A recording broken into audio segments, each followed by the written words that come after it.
I think Russia closed flight because oil is finished and now blockade is from USA.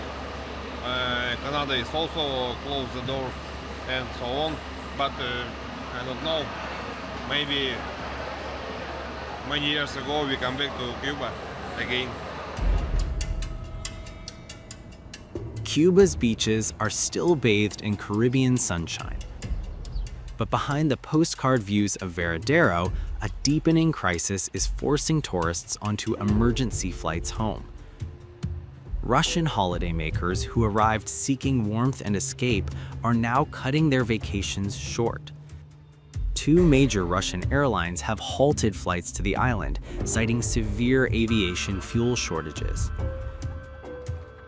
Moscow's Civil Aviation Authority confirmed that two major airlines are now repatriating citizens. Aeroflot announced it would dispatch 4 empty aircraft to Cuba to fly passengers home before suspending flights on February 24th. The move follows similar action from Air Canada, which earlier suspended service due to fuel shortages. The airline is sending empty southbound flights to retrieve roughly 3,000 stranded travelers before halting routes by mid-February.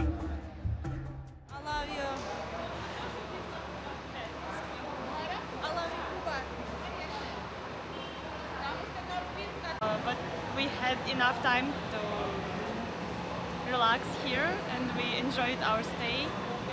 So now we are feeling, well, a bit sorry, but it's okay. I think it's very sad and the Cuban people don't deserve this, but they need the tourism. It's what the people rely on, and I think everything that Donald Trump's doing is no good. And right now there's no flights coming in, so unfortunately we won't be back soon, but we will come back when everything's okay, and I hope that Cuba gets help. I hope Canada helps Cuba. That would be nice. The disruption comes as a tightening U.S. energy embargo squeezes Cuba's already fragile economy. At the center of the escalating pressure is U.S. President Donald Trump, who recently signed an executive order imposing tariffs on countries that sell or provide oil to Cuba. The fallout has been swift.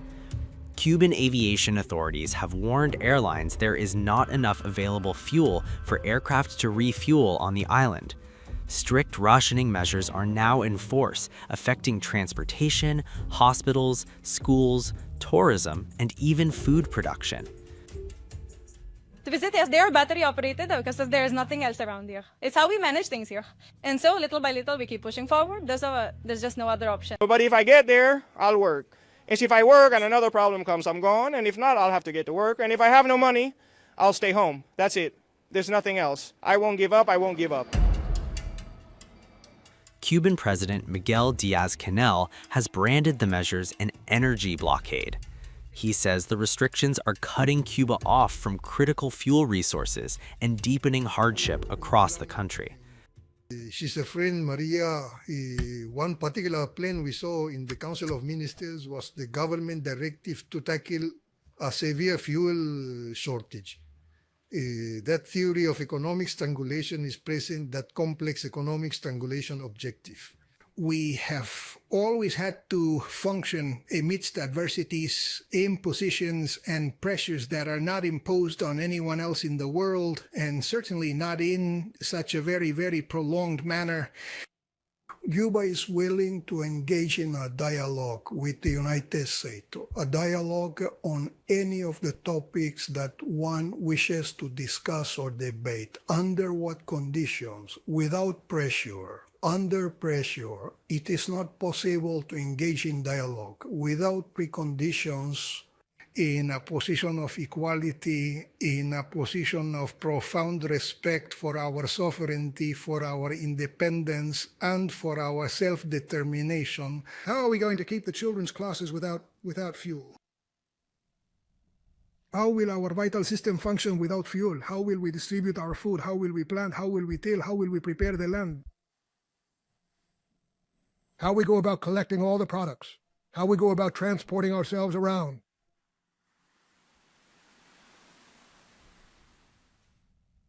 Consequently, we'll take measures that, although they won't be permanent, they will, however, have to do with, at each and every moment, the availability of fuel that we have. These will be measures that are going to demand effort. They are going to demand, I know that people are going to say, but sacrifice again?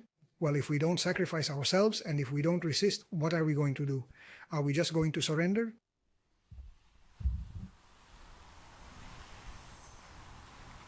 And we have always shared that the option of surrender is not an option for Cuba. Tourism is Cuba's lifeline, yet visitor numbers have plunged nearly 70% since 2018, leaving the economy exposed and vulnerable.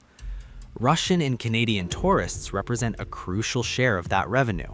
Canada is the island's second largest source of direct investment, particularly in mining and tourism sectors still struggling to recover from the pandemic slump. Fuel rationing may allow shorter regional flights to continue, but long-haul routes to Russia and Canada, pillars of Cuba's tourism engine, face mounting obstacles. How long the suspensions will last remains unclear. Authorities have offered no public timeline for restoring stable fuel supplies. As international carriers retreat, another nation is stepping forward. Meanwhile, 2 Mexican Navy ships have docked in Cuba, laden with humanitarian aid. The deliveries come amid intensifying energy rationing and rising diplomatic strain. Mexican government says one vessel carried more than 536 tons of food, including rice, beans, milk, sardines, meat products, and vegetable oil, alongside hygiene supplies. A second ship delivered over 277 tons of powdered milk. Mexican President Claudia Sheinbaum pledged further assistance, announcing plans to send an additional 1,500 tons of beans and powdered milk once the ships return. Mexico has also proposed mediation in talks between Cuba and the United States, signaling a potential diplomatic opening.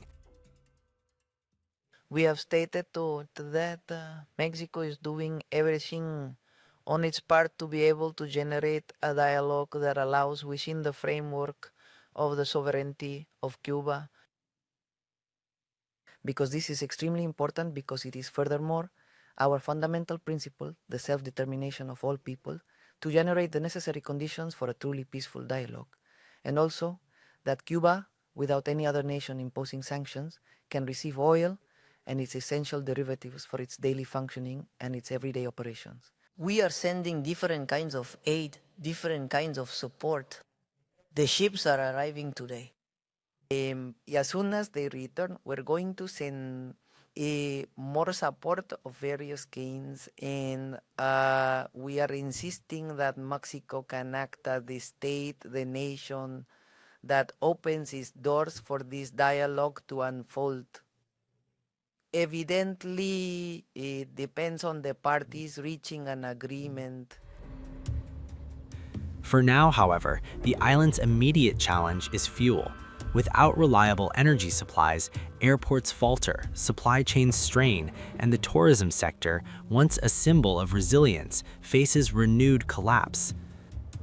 Sunseekers may still stroll along the sands of Veradero, but behind the scenes, an energy crisis is reshaping Cuba's skies, its economy, and its global ties.